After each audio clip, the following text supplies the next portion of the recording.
share with you, if you don't mind, Go man. ahead. We talked briefly about this concept of agnotology. Yes. Agnotology, and there's a book by that name that was published several years ago.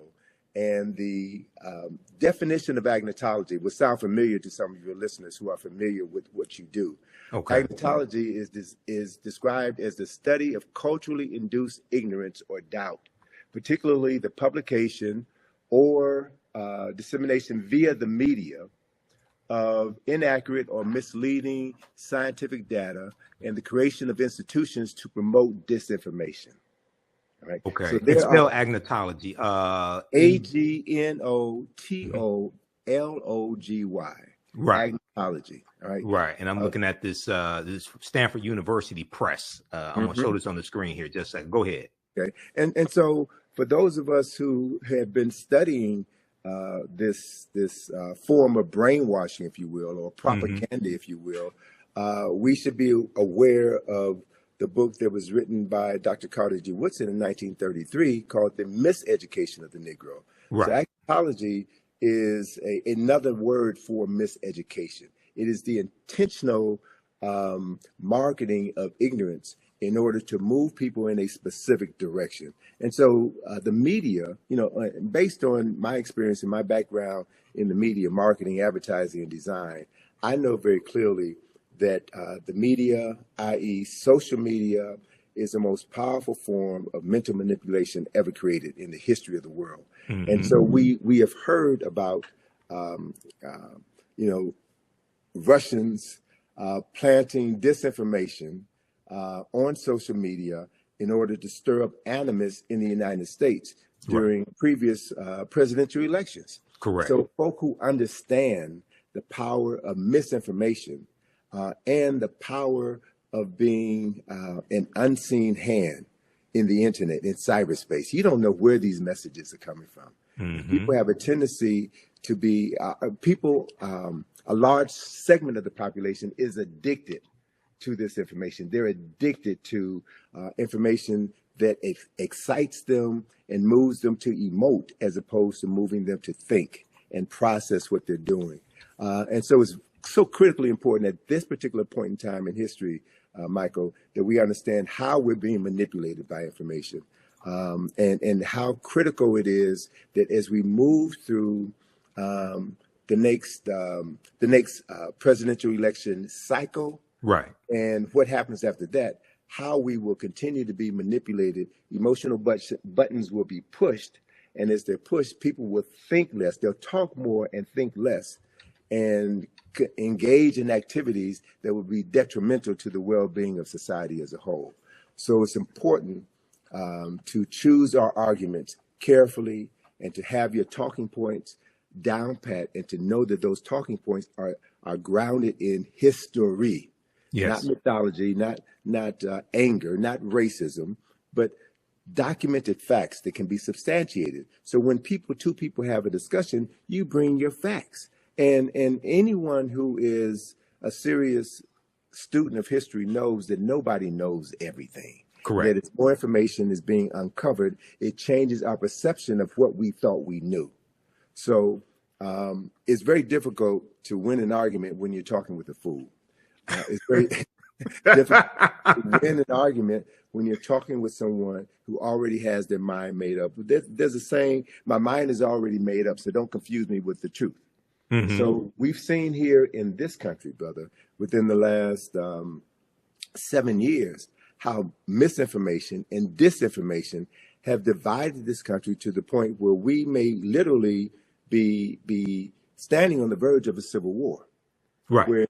Where any sense of normalcy and respect between two parties with opposing views has gone out the window. So to watch what's happening right now in Congress is an indicator of what's happening all over the world. It's not just here in the United States, it's happening all over the world.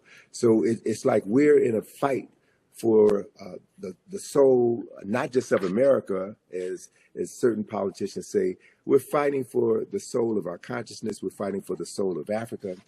And I think if you're going to be engaged in that fight, you have to prepare yourself adequately. There is a statement that was made by I think it was the U.S. Army, in an ad that they did a couple of decades ago.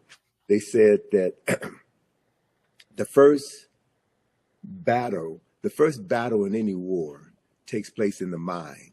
Mm-hmm. And the first casualty of any war is always the truth, right? It's always the truth. So we have to be very clear about what we're talking about so that we can deal with the truth that stands on solid ground, and Right. not a truth that liars speak in order to muddy the waters and to move people into a space where they won't be able to distinguish the truth from a half-truth, from an all-out lie.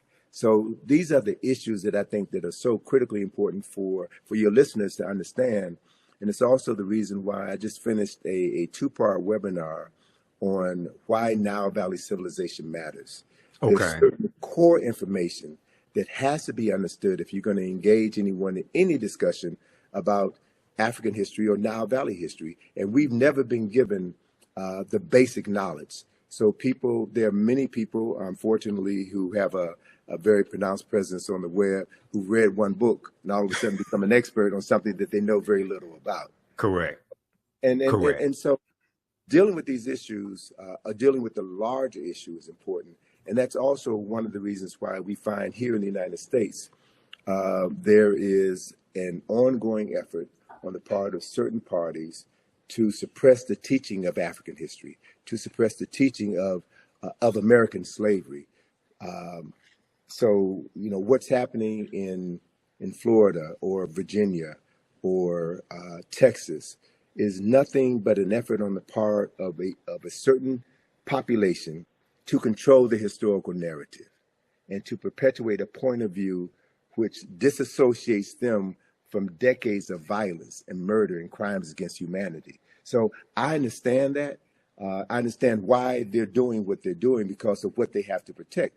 So my response to that is not to get angry for our former oppressors for saying that they're not going to continue to miseducate us. We have a responsibility and an obligation to educate ourselves.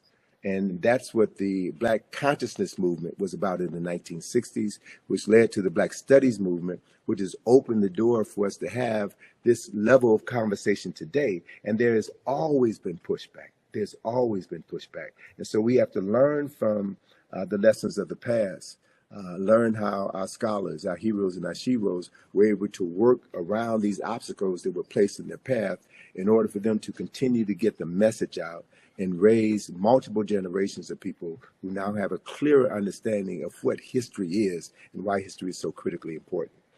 And I'll close on this point. I'm kind of peeved that folk are spending too much time talking about Cleopatra. And I need to hear folk talk about what's wrong with Megan Thee Stallion. What's wrong with Cardi? Hey, B? brother, they don't want to have that Because- conversation. Let me just say quickly, and I'll let you go ahead and finish. Dude, the information I put out about the song WAP from Cardi B and Megan Thee Stallion. Now, here's the thing. When we do a systems analysis, I went through and broke this whole thing down. And I said they would never have a top white female artist put out sexually explicit lyrics like that, because they understand that whatever's disseminated becomes imitated, and they have too much respect for white women. But here's the thing. The majority of my criticism of WAP and the whole thing in the video wasn't towards Cardi B and Megan Thee Stallion, even though I would say they get 10%. The majority of the criticism I had was for Atlantic Records, a white corporation, financing this, because they would not do that for a white woman. And the baseline says there's some whores in this house and repeats that phrase about 79 times. And in the video, all the women are of African descent except Kylie Jenner. And you have white people to put together an online petition to have Kylie Jenner digitally removed from the video because you only protect what you respect. And they saw that white woman as somebody who needed to be saved. You Negroes, you can keep doing that. You can be the whores in this house. This white woman, you too good for that. Go ahead, brother. All right. So I mean, but and that's a valid point, and it speaks to exactly the point that I want to make. People who love themselves and love their women and love their children do not allow their image to be exactly. The other important issue is I travel around the world, brother, And once you get outside of America, you see a whole different world. And what embarrasses me is to see these videos on television stations in Africa, in Europe, in South America, and I would say this, in all fairness, all right, if you want to show black women behaving this way, then let's see some white women behaving that way. Let's see some Jewish. Let's level the playing field. But it's only us because it's about disparaging us, and it's about maintaining this ideology of Afrophobia, this fear of black folk, this disrespect for black folk. And so we have to accept responsibility for that. So I'm not going to let Megan Thee Stallion and Cardi B off the hook.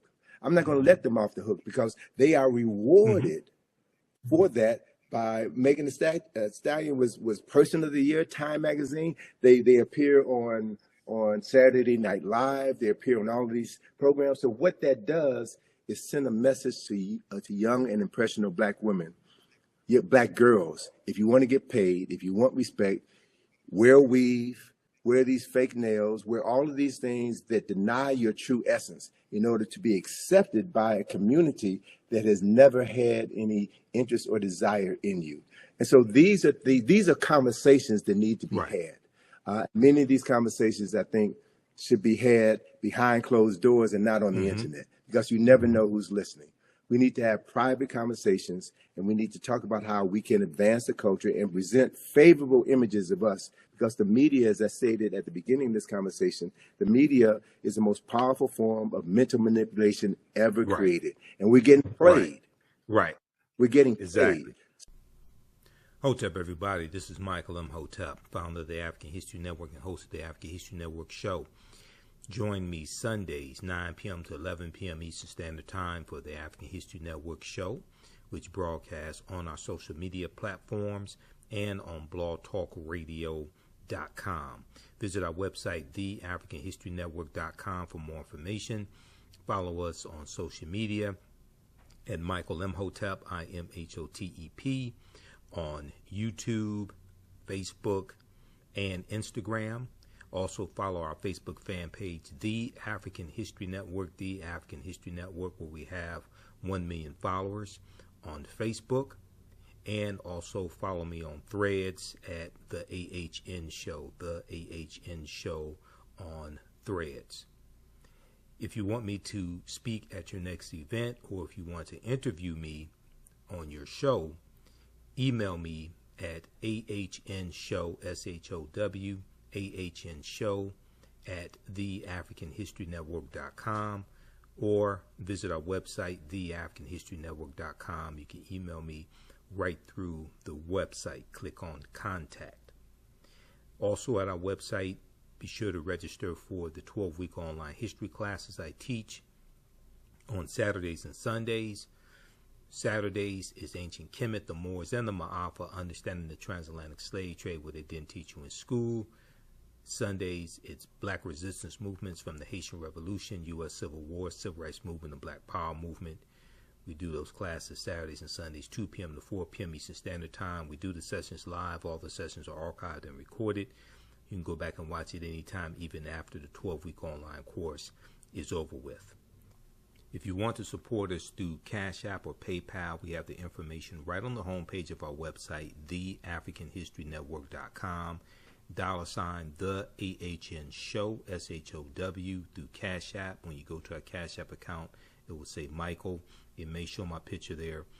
And then through PayPal, paypal.me/the AHN Show.